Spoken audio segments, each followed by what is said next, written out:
We are here on the central plaza. We're well off to the eastward edge. There's a kind of terrace over the crowd here. It's precisely 4 minutes to 12. The crowd is enormous. It might be 10,000. It might be more. The whole square is faces. Opposite over the roofs are the mountains. It is quite clear. There are birds circling. We think they're kites by the look. They're very high. The tomb is off to the right somewhere we can't see for the great crowd. Close to us here are the cabinet ministers. They stand on a raised platform with awnings. The farmers' wives are squatting on the stones. Their children have fallen asleep on their shoulders. The heat is harsh. The light dazzles like metal.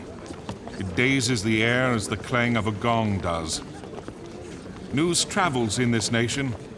There are people here from away off.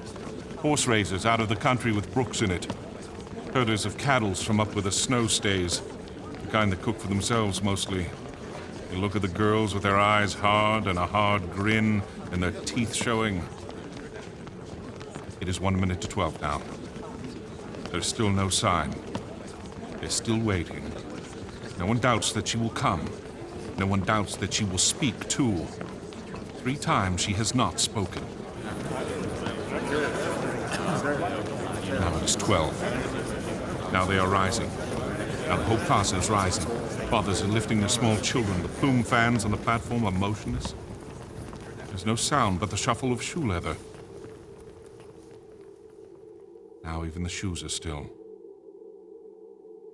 We can hear the hawks. It's as quiet as that now. It is strange to see such throng so silent. Nothing yet. Nothing's happened. Wait. There's a stir here to the right of us.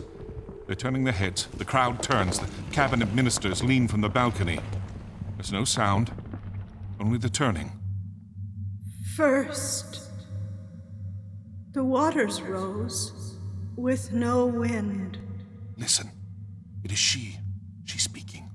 Then the stones of the temple kindled, without flame or tinder of maize leaves.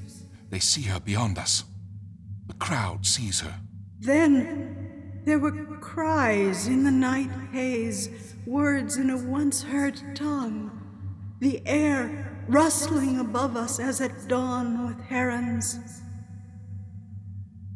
Now it is I who must bring fear. I who am 4 days dead. The tears still unshed for me, all of them. I, for whom a child still calls at nightfall. Death is young in me to fear. My dress is kept still in the press in my bedchamber. No one has broken the dish of the dead woman. Nevertheless, I must speak painfully. I am to stand here in the sun and speak. The city of masterless men will take a master. There will be shouting then, blood after.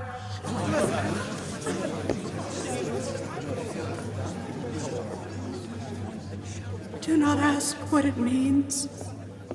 I do not know. Only sorrow and no hope for it. It is hard to return from the time past. I have come in the dream. We must learn to dream, where the crumbling of time, like the ash from a burnt string, has stopped for me. For you, the thread still burns. You take the feathery ash upon your fingers. You bring yourselves from the time past as it pleases you. It is hard to return to the old nearness. Harder to go again. She is gone. We know because the crowd is closing. All we can see is the crowd closing. We hear the releasing of held breath, the weight shifting. the lifting of shoe leather. The stillness is broken as surface of water is broken, the sound circling from in, outward.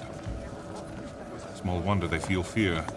Before the murders of the famous kings, before imperial cities burned and fell, the dead were said to show themselves and speak. When dead men came, disaster came. Presentiments that let the living on their beds sleep on, woke dead men out of death and gave them voices.